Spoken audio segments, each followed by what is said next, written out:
Welcome to Board of Intermediate Education, Telangana State, Hyderabad. Course name Accounting and Taxation, course code 212, subject name Accountancy and Computers, paper 2, unit 4, subsidiary books.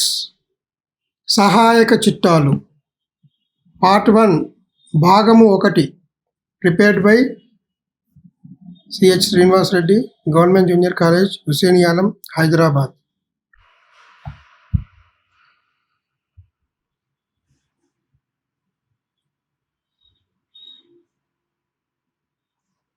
Learning objectives. After reading this lesson or learning this lesson, every student should be understood or understand the following topics.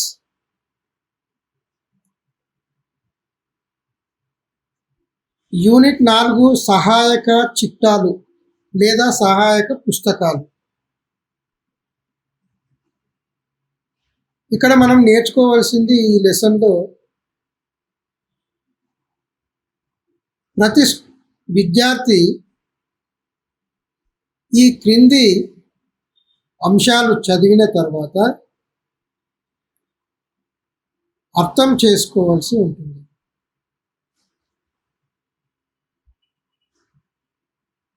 Meaning and definition of subsidiary books.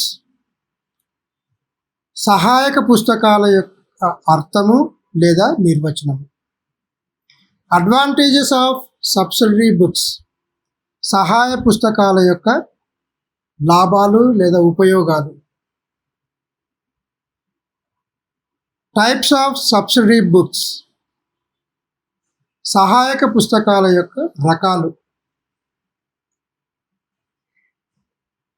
Debit note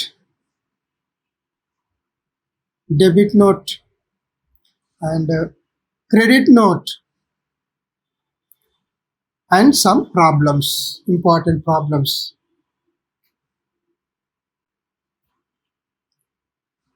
First we have to learn about the meaning of subsidiary books. Meaning and definition of subsidiary books.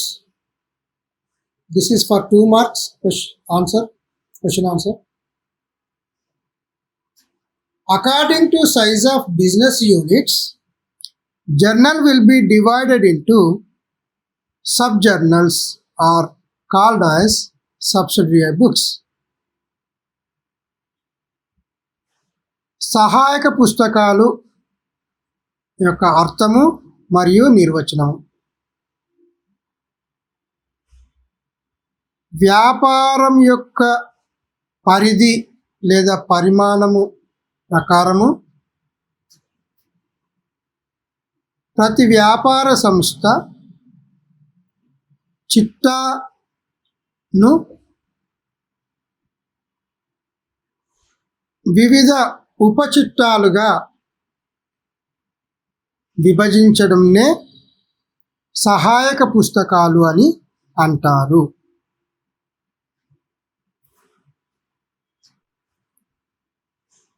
Next, let us see about the advantages of subsidiary books. సహాయక పుస్తకాల వల్ల యొక్క ప్రయోజనాలు, ఉపయోగాలు. First one, division of work.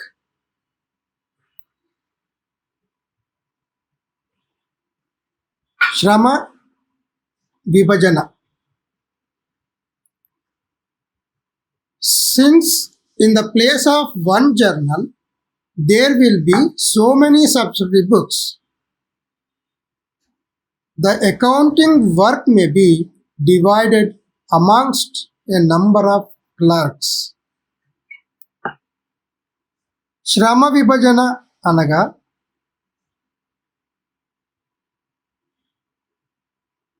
ఒక జర్నల్నే కాకుండా ఒక చిట్టాను రాయడమే కాకుండా సహాయక పుస్తకాలలో వేరువేరు చిట్టాలకు రాయడం జరుగుతుంది. ఒక్కొక్క రకమైనటువంటి వ్యవహారానికి సంబంధించి ప్రత్యేకంగా చిట్టాలను నిర్వహించడం జరుగుతుంది. అందుకే దీనిలో సహాయక పుస్తకాలు అని అనడం జరిగింది. ఇక్కడ ఒకే చిట్టాకు బదులుగా వేర్వేరు చిట్టాలను, విడివిడిగా చిట్టాలను నిర్వహించడం వల్ల శ్రమ విభజన అనేది చాలామంది గుమాస్తాల మధ్యలో విభజించబడుతుంది. నంబర్ 2, ఎఫిషియన్సీ, సామర్థ్యం, సమర్థత. When the same work is allotted to a particular person over a period of time, he acquires full knowledge of time. సామర్థత అదే సామర్థ్యం. ఒక్కొక్కరికి ఒక్కో వ్యక్తికి ఒక్కో వర్క్ అలాట్ అంటే కేటాయించడం వల్ల ఒక ప్రత్యేకమైనటువంటి గుర్తింపును లేదా ఆ యొక్క ఫీల్డ్లో మంచి విజ్ఞానాన్ని సరైన సమయంలో ప్రదర్శించడం అనేది జరుగుతుంది. Third one, savings of the time. Saving of the time, సమయాన్ని పొదుపు చేయడం. Recording in a subsidiary book saves a lot of time and office hours. ఇక్కడ ఒక్కొక్కరికి ఒక్కొక్క బుక్ ఇవ్వడం వల్ల ఒక్కొక్కరికి ఒక్కొక్క సహాయక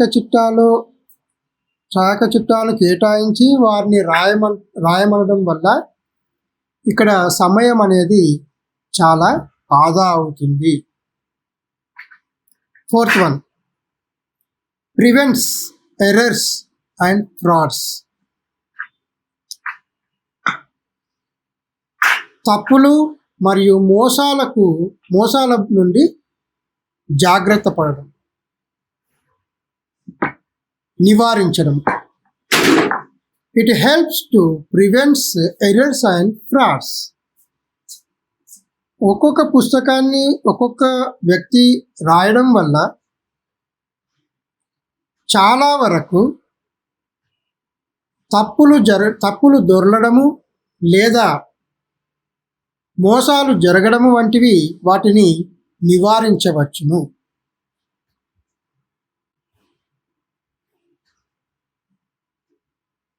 next, let us see about the types of subsidiary books. There are 8 types of subsidiary books. సహాయక చిట్టాల రకాలు గురించి తెలుసుకుందాం. ఇక్కడ 8 రకాల సహాయక చిట్టాలు ఉన్నాయి. నంబర్ 1, క్యాష్ బుక్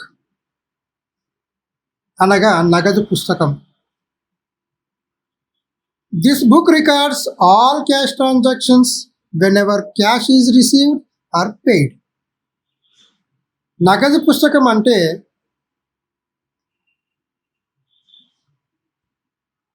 నగదు వచ్చినప్పుడు లేదా నగదు చెల్లించినప్పుడు,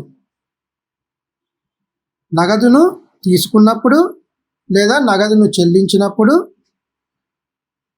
జరిగేటువంటి వ్యవహారాలను మాత్రమే ఈ నగదు పుస్తకంలో రాయబడతాయి. Second one, purchase book. ఇది 2వ సహాయక పుస్తకం. పర్చేజ్ బుక్ కొనుగోలు పుస్తకము. This book is used for recording of goods purchased on credit basis. ఈ పర్చేజ్ బుక్ మీన్స్ హియర్ కొనుగోలు పుస్తకము. ఈ కొనుగోలు పుస్తకములో అరువు మీద కొన్నటువంటి కొనుగోళ్లను మాత్రమే రాసే బుక్కును కొనుగోలు పుస్తకము అని అంటారు.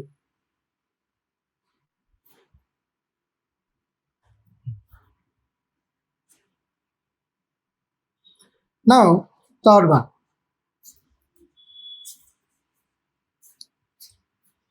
పర్చేజ్ రిటర్న్ బుక్ అంటే కొనుగోలు వాపసుల పుస్తకం. This book is used to record return of goods which have been purchased by a business. కొనుగోలు వాపసుల పుస్తకం అంటే ఇందులో వ్యాపార సంస్థ అరువు మీద కొన్నటువంటి వస్తువులను వాపసు చేసినప్పుడు ఈ పుస్తకంలో రాయబడతాయి. Next fourth one, sales book అమ్మకాల పుస్తకం. This book is used for recording of goods sold on credit. అమ్మకాల పుస్తకంలో అరువు మీద అమ్మినటువంటి వస్తువులకు సంబంధించిన వ్యవహారాలను మాత్రమే వ్రాయబడతాయి.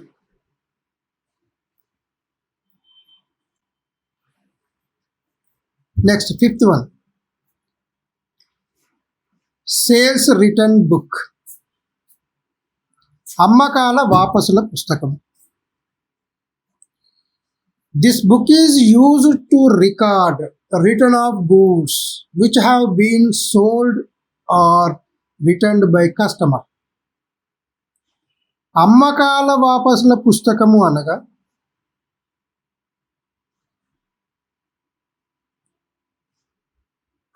కస్టమర్స్ ఇక్కడ ఖాతాదారుల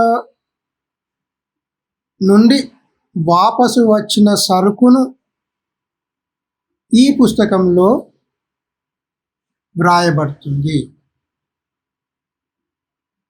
నంబర్ 6, బిల్స్ రిసీవబుల్ బుక్ వసూలు బిల్లుల పుస్తకము. This book records the bills of exchange whose amount are receivable.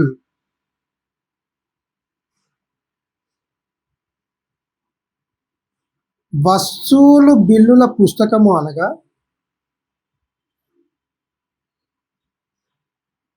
Bills of ఎక్స్చేంజ్కు సంబంధించినటువంటి అనగా ఏదైనా మొత్తము రావలసి ఉన్నప్పుడు ఇందులో బిల్లులకు సంబంధించినటువంటి అమౌంట్ ఏదైనా రావాల్సి ఉన్నప్పుడు ఈ వసూలు బిల్లుల పుస్తకంలో రాయబడుతుంది.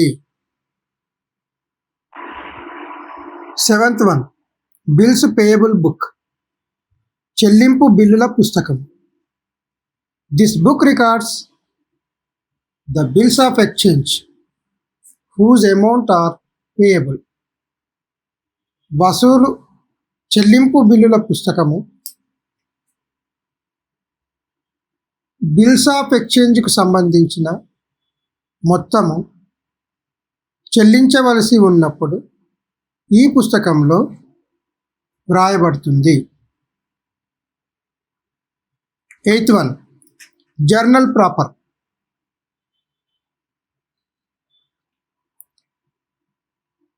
అసలు చిట్టా.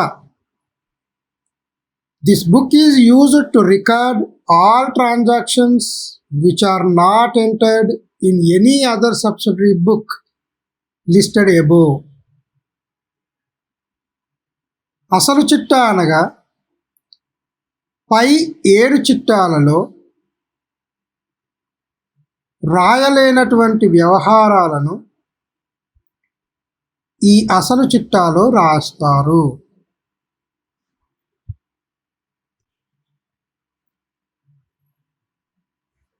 Now let us see about debit note and credit note. Debit note. When goods are returned, a statement of goods prepared and return it is sent to the seller. The statement is called as debit note. Debit note contains the description of the goods returned and the reason for its return, and in this connection, amount debited to the seller's account. Debit note అనగా సరుకు వాపసు చేసినప్పుడు ఒక సరుకుకు సంబంధించినటువంటి ఒక నివేదికను తయారు చేసి దానిని అమ్మకపుదారునకు పంపవలసి ఉంటుంది. ఈ అమ్మకముదారునకు పంపవలసినటువంటి ఈ నివేదికనే డెబిట్ నోట్ అని అంటారు. ఈ డెబిట్ నోట్ స్టేట్మెంట్లో వస్తువుల వాపసుకు సంబంధించినటువంటి అంశము అనగా ఎంత సరుకును వాపసు చేస్తున్నది, ఎందుకోసము వాపసు చేస్తున్నాము, ఎంత మొత్తము గల సరుకును వాపసు చేస్తున్నాము అనేటువంటి వివరములు పొందుపరచవలసి ఉంటుంది. Now credit note. When we accept the return goods from the customer, we send him a credit note. Credit note contains the particulars of the goods accepted by us and the amount in this connection credit in the customer's account. Credit note అనగా సరుకును వాపసు చేసినప్పుడు ఖాతాదారునకు పంపవలసినటువంటి నివేదికను credit note అని అంటారు. Credit నోట్లో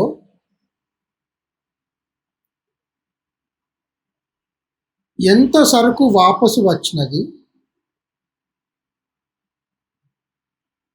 అనేది వివరములు మరియు ఎంత అమౌంట్ గల సరుకు క్రెడిట్ చేయబడింది, కస్టమర్ అంటే ఖాతాదారుని ఖాతాకు ఎంత విలువగల సరుకును లేదా సరుకు విలువను, వాపసు చేయబడిన సరుకు విలువను క్రెడిట్ చేయబడింది అనేది వివరములతో కూడినటువంటి ఒక నివేదికను తయారు చేసి కస్టమర్కి పంపడం జరుగుతుంది.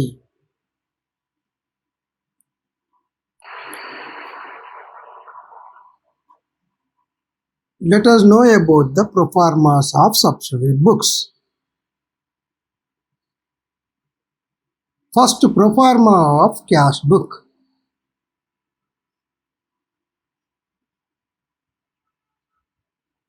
Cash book, debit side and credit side. Cash book proforma shows like this. Left hand side debit side, right hand side credit side. Left hand side date, particulars, LF number, amount.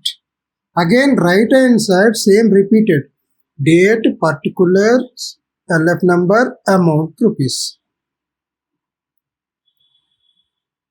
సహాయక పుస్తకాల యొక్క నమూనాలు. ఇక్కడ మనం కింద 8 సహాయక పుస్తకాల యొక్క నమూనాలు చూడబోతున్నాము. మొదటి సహాయక పుస్తకము క్యాష్ పుస్తకం, నగదు పుస్తకము. నగదు పుస్తకం యొక్క నమూనా కింది విధముగా ఉంది. ఎడమ వైపున డెబిట్ వైపు అని, కుడివైపున క్రెడిట్ వైపు అని 2 భాగాలుగా విభజించబడుతుంది. డెబిట్ వైపున తేదీ, వివరాలు, ఆవర్జ్య పుట సంఖ్య, మొత్తం రూపాయలు, ఇలా 4 వరుసలు. అవే 4 వరుసలను మళ్ళీ క్రెడిట్ వైపున మళ్ళీ అవే రాయవలసి ఉంటుంది. తేదీ, వివరాలు, ఆవర్జ్య పుట సంఖ్య, మొత్తం రూపాయలు అని రాయవలసి ఉంటుంది.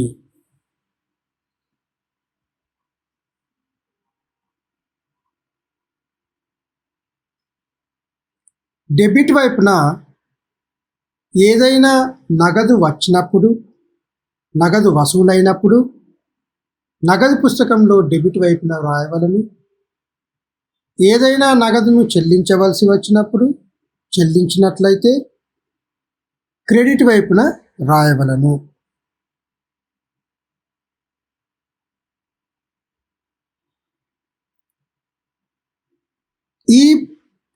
In this cash book, on the debit side, we can enter only cash receipts, and on the credit side, we can enter only cash payments.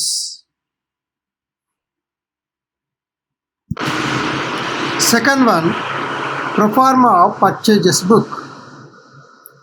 కొనుగోలు పుస్తకం యొక్క నమూనా. Purchase book, you put the heading as purchase book and draw the lines as shown below in the picture. First date column, second particulars column, third invoice number column, fourth ledger folio number column, and fifth one amount rupees column. These are the 5 columns we have to draw. In the date column, we enter the date, month, year of the transaction. In the particulars column, name of the purchaser, and in inward invoice number column, you give number 1, and in the LF number column, just leave it, and in the amount rupees column, you write the amount of the transaction,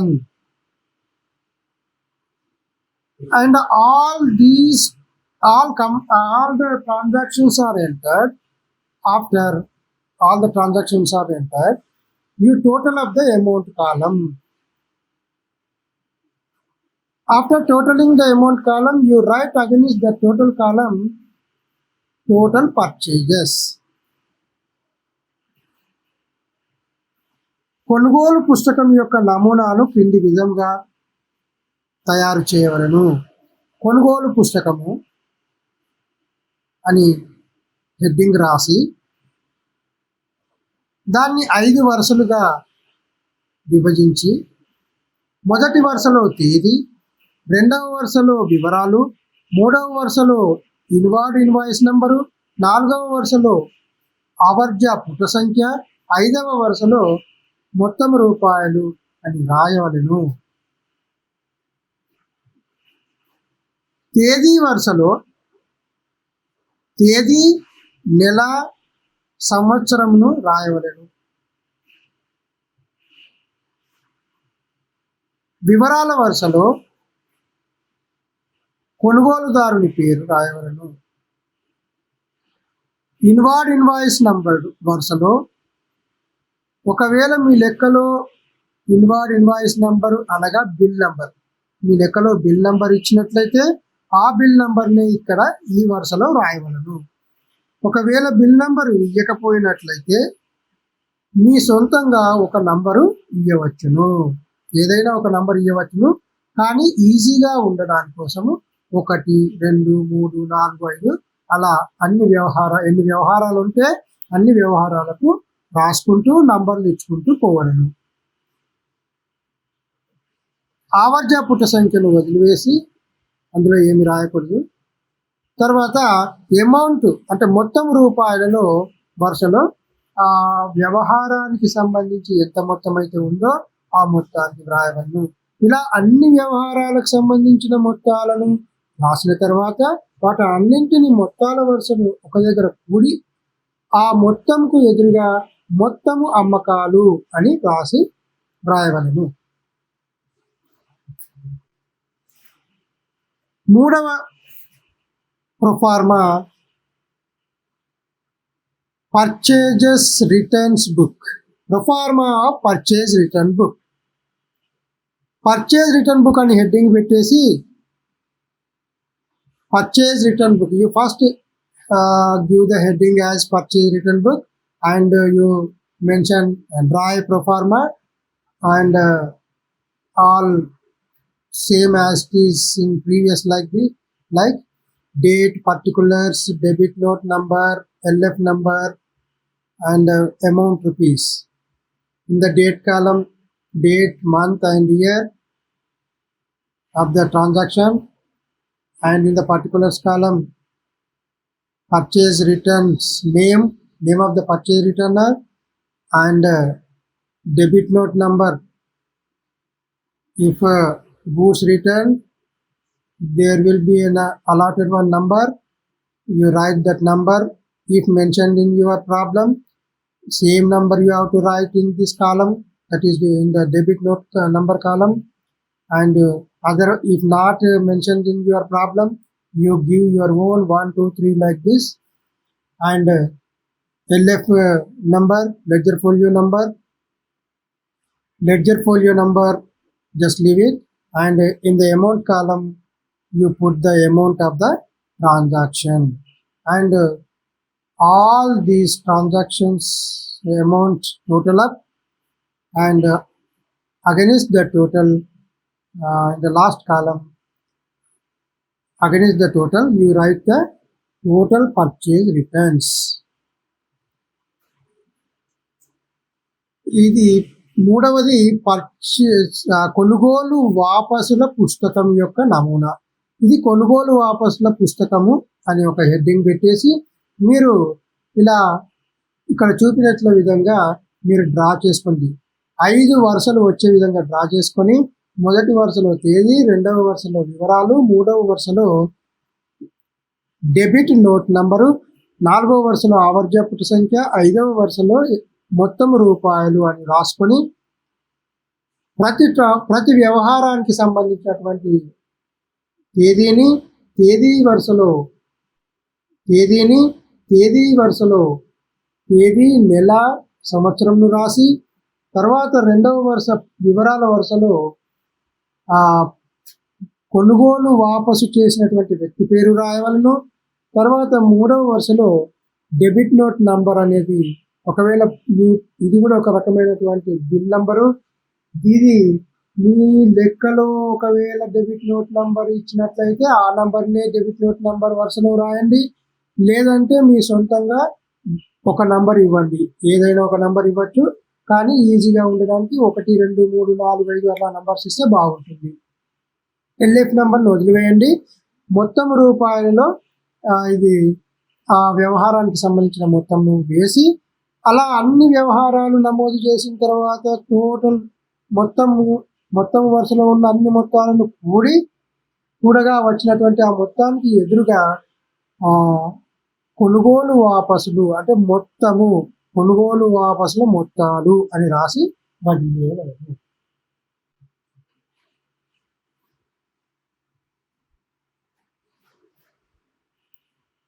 నాలుగవ సహాయక చిట్టా పేరు అమ్మకాల పుస్తకము. Proforma of sales book. అమ్మకాల పుస్తకము నమూనా.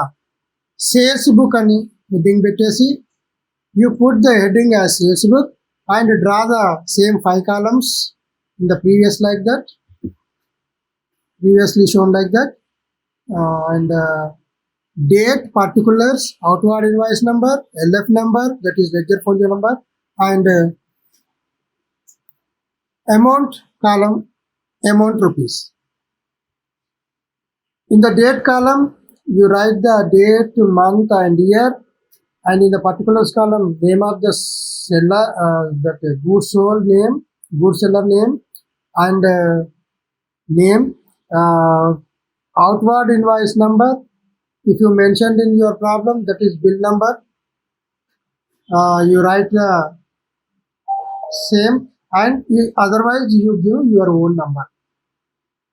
Ledger folio number, leave it, and in the amount column, amount, whatever the amount in the amount of the transaction, you write in amount column, and you write all these transactions and total of all the amounts, and against that you give the total sales.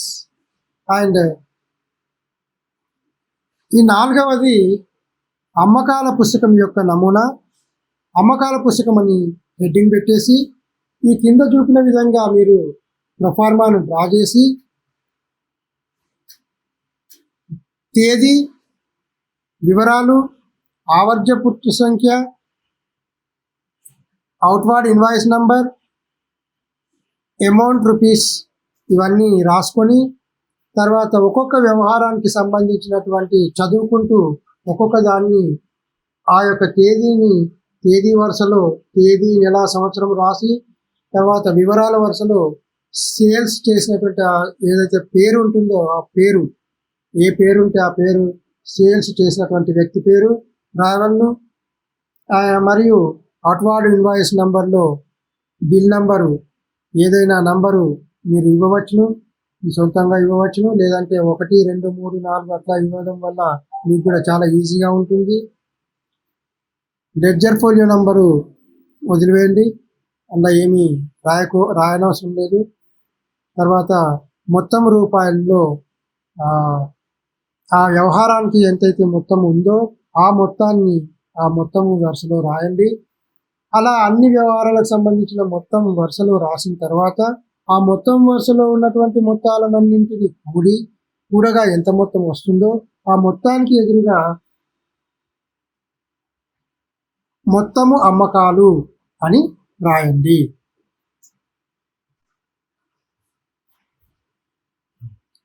ఇప్పుడు 5th one, let us see now 5th one, proforma of sales return book.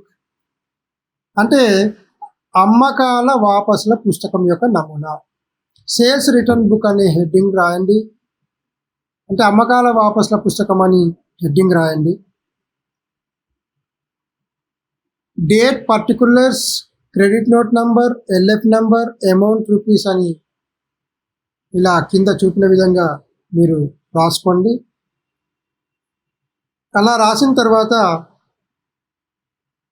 ప్రతి వ్యవహారానికి సంబంధించినటువంటి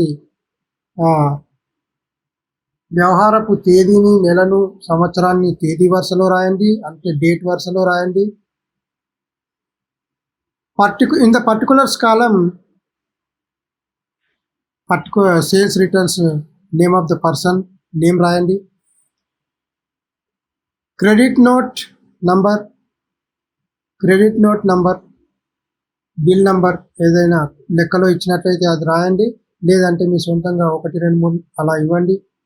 LF number, అంటే ఆవర్జ పుట సంఖ్య, అందులో ఏం రాయనవసరం లేదు. Amount రూపీస్లో ఆ వ్యవహారానికి సంబంధించినటువంటి మొత్తాన్ని రాయండి.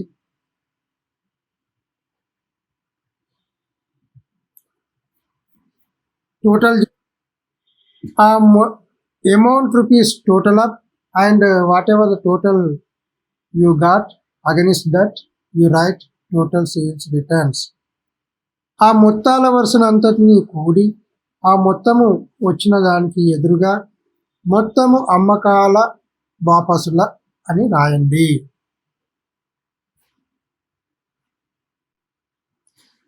Next 6th one, proforma of bills receivable book. Bills receivable book.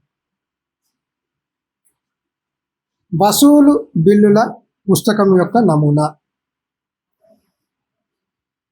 Bills receivable book. You put the heading as bills receivable book and draw the pro forma shown as below.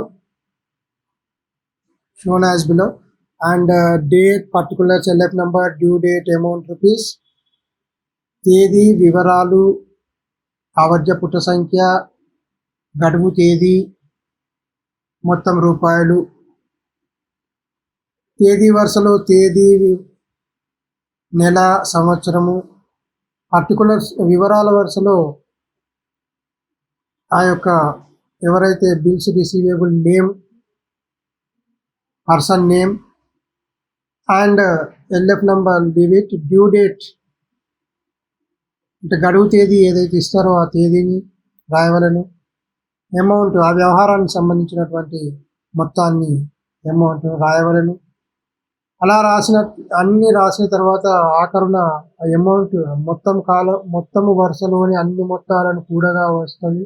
ఆ మొత్తానికి ఎదురుగా total bill, మొత్తము వసూలు బిల్లులు అని రాయండి.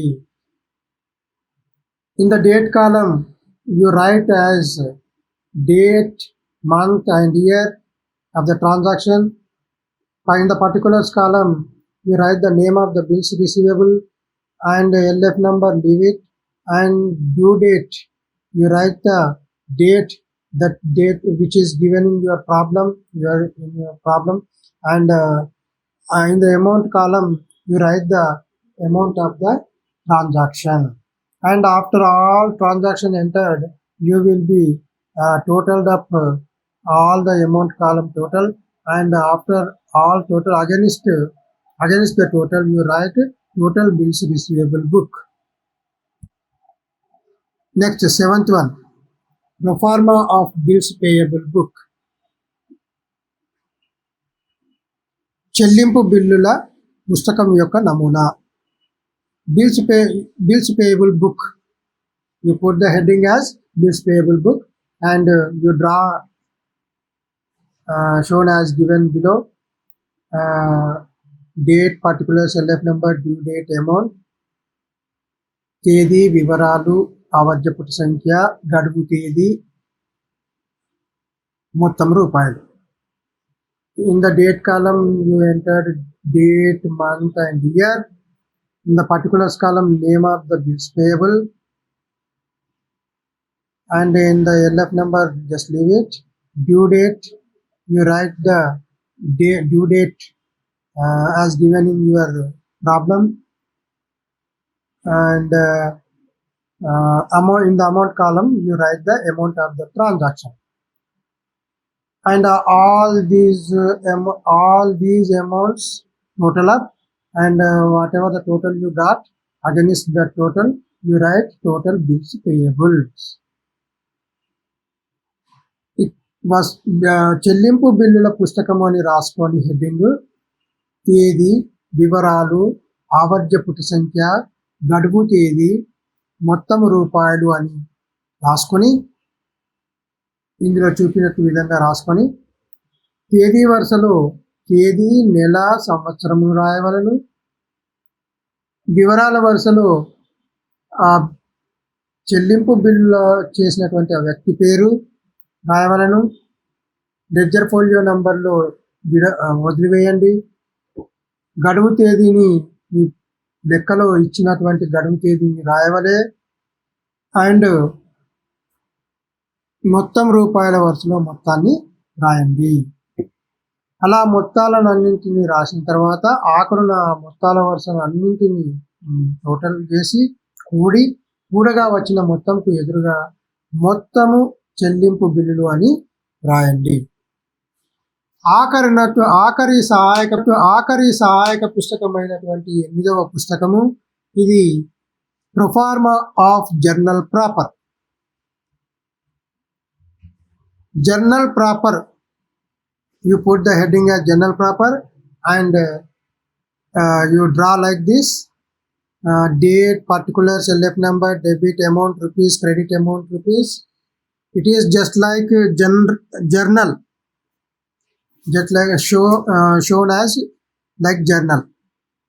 So 8వ పుస్తకమైనటువంటి ఆఖరి సహాయక పుస్తకమైనటువంటిది